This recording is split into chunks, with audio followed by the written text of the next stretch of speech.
now these attacks are happening frequently, multiple times a day, all along the border from both sides. And the fighting especially ramped up after Israel killed 3 civilians, one of whom was a journalist, in shelling after when they were engaged in one of these tit-for-tat things.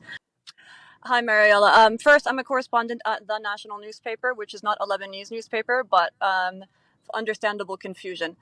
In terms of what's happening on the border, Israel and armed militants, including Hezbollah, have been engaging in these kind of tit-for-tat strikes in South Lebanon for the last week. And Hezbollah does also provide cover for Palestinian militants like Hamas and Palestinian Jihad to launch attacks from the south. So while these attacks have been ramping up, although there's never been any official announcement for civilians to evacuate South Lebanon. Just people have been they've been anticipating further conflict, and they on their own families have left the border towns. So the border towns are pretty much ghost towns for the time being. Now, at first, these clashes began. They fell within these unspoken rules of deterrence that have been implemented by both sides. Pretty frequently, but now these attacks are happening frequently, multiple times a day, all along the border from both sides. And the fighting especially ramped up after Israel killed 3 civilians, one of whom was a journalist, in shelling after when they were engaged in one of these tit-for-tat things. They've also targeted civilian homes, sort of sending a message to Hezbollah and Lebanon that they're not afraid if a front were to be opened up in Lebanon. And Hezbollah's attitude since then has been, you target civilian areas, so do we. So far, one Israeli civilian and at least 2 soldiers have been killed in the clashes, and in Lebanon, it's 3 civilians and around 7 militants. So things have escalated.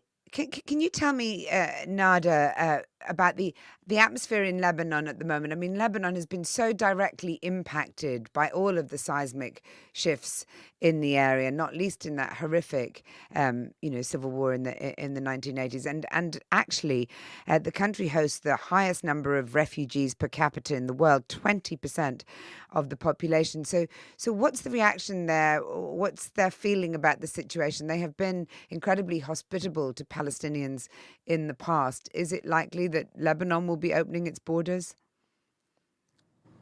Opening its borders to Israel?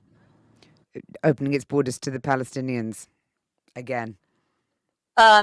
No, Israel and Lebanon are enemy countries. The borders have been closed ever since the year 2000, when Israel not evacuated, but withdrew from Lebanon after the occupation that ended in the year 2000.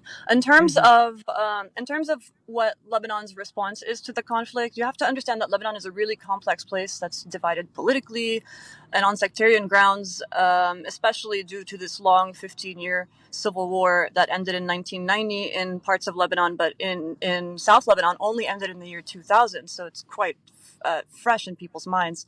There are people who strongly support Palestinians and who support Hezbollah. And there are also people whose politics have been completely defined by animosity towards Hezbollah. And even during this 15-year war that ended in 1990, they were allied with Israel. So it's quite complicated. But in terms of Lebanon's government, it has been strangely quiet during this conflict.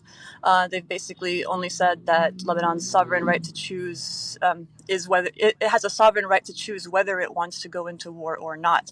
It's not even a functioning government. It's a caretaker government. So right now, Lebanon doesn't even have a government or a functioning parliament either.